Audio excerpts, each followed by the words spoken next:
বয়সেই বিয়ে হয় পাবনার চাটমোহর উপজেলার বাহাদুরপুর গ্রামের বাসিন্দা স্বপ্না খাতুনের। তাদের সংসারে রয়েছে 2 সন্তান। কিন্তু হঠাৎ স্বামী মানসিক রোগে আক্রান্ত হয়ে পড়লে সন্তানদের নিয়ে বাবার বাড়ি ফিরে আসতে হয় স্বপ্নাকে। আয়ের উৎস না থাকায় মানসিকভাবে ভেঙে পড়েন স্বপ্না নিজেও। বিয়ে তো হওয়ার পর জামাইটাও কেবা পাগল হয়ে গেল, জামাইও পাগল, আমার মেয়েও এইভাবে সাইকেল নিয়ে উড়িয়ে বেড়ায়। সকালে রান্না বান্না করে দুপুরে খাওয়া দাওয়া সে সাইকেল নিয়ে বাড়ায়। তখন থেকেই যেন তার মাথায় ভর করে সাইকেল চালানোর এমন আজব নেশা। বাইসাইকেল চালিয়ে যেন তার নিজের সব দুঃখ কষ্ট ভুলে থাকেন এই নারী। সামর্থ্য না থাকলেও চেষ্টা করেন অসহায়দের পাশে দাঁড়াতে। মানুষকে সাহায্য করতে ভালো লাগে, কিন্তু বাবা ভাইয়ের থেকে চাইলে তো লোকের জন্য এত দিবে না।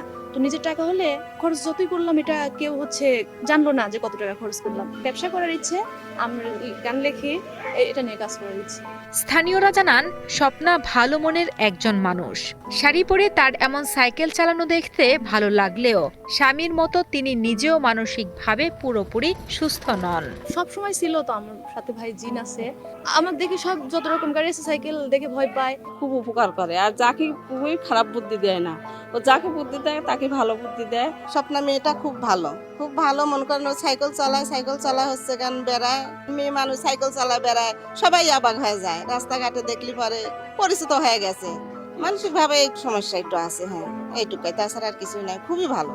স্বামী মানসিক রোগে আক্রান্ত হবার পর থেকে স্বপ্না নিজেও কিছুটা অপ্রকৃতস্থ হয়ে পড়েন। তাই সঠিক চিকিৎসার মাধ্যমে তাকে সুস্থ করতে সরকার ও সমাজের বিত্তবানদের এগিয়ে আসার আহ্বান জানান এলাকাবাসী।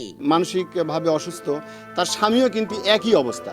একটা সময় তারা সুস্থ ছিল, কিন্তু স্বামী স্ত্রী একই সময় একইভাবে তারা কিভাবে অসুস্থ হয়ে গেল, এই বিষয়টা আসলে বিধাতা ভালো জানে। আমরা চাবো যে স্বপ্না সহ তার স্বামীকেও সুচিকিৎসা দিয়ে সুস্থ একটা পরিবেশে এনে তাকে আবার পুনরায় তার সংসার জীবনে ফিরে দিয়ে তার ছেলেপিলে কিংবা সংসার করার মতো একটা পরিবেশ আপনারা করে দিবেন।